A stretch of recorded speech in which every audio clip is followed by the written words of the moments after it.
इलाका किसी का हो, धमाका चंदन प्रेमी का होगा। Music by Vinod Raj, singing by Dharmendra Nirmaliya.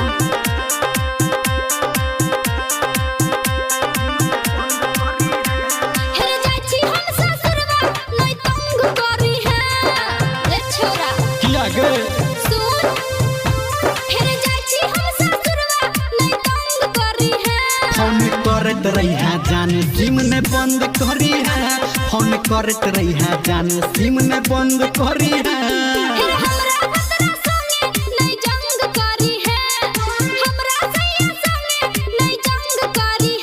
Phone करत रही है जाने सिम ने बंद करी है, फोन करत रही है जाने सिम ने बंद करी है। इलाका किसी का हो, धमाका चंदन बॉस का होगा।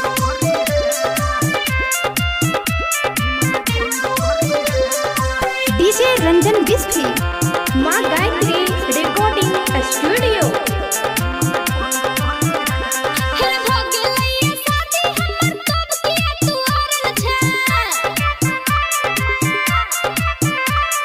हमारा दिल में जान तू अखनो है गे गरल छे। चंदन डीजे का नाम तो सुना ही होगा।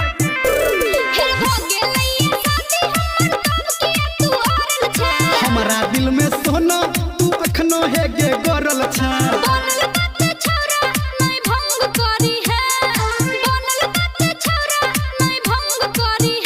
फोन करत रही है जाने सिम ने बंद करी है, फोन करत रही है जाने सिम ने बंद करी है। चंदन डीजे आपका घर कहाँ है? पुखराम कचैया।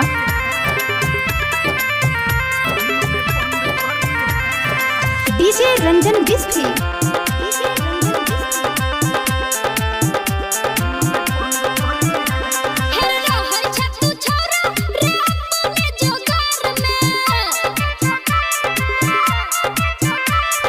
कमी की देख ले तू अपना गे यार में।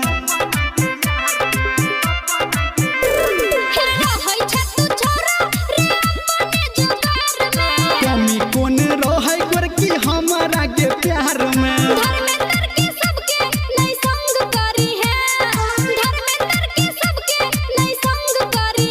फोन करत रही है जाने सिम ने बंद करी है, फोन करत रही है जाने सिम ने बंद करी है। चंदन डीजे का नाम तो सुना ही होगा।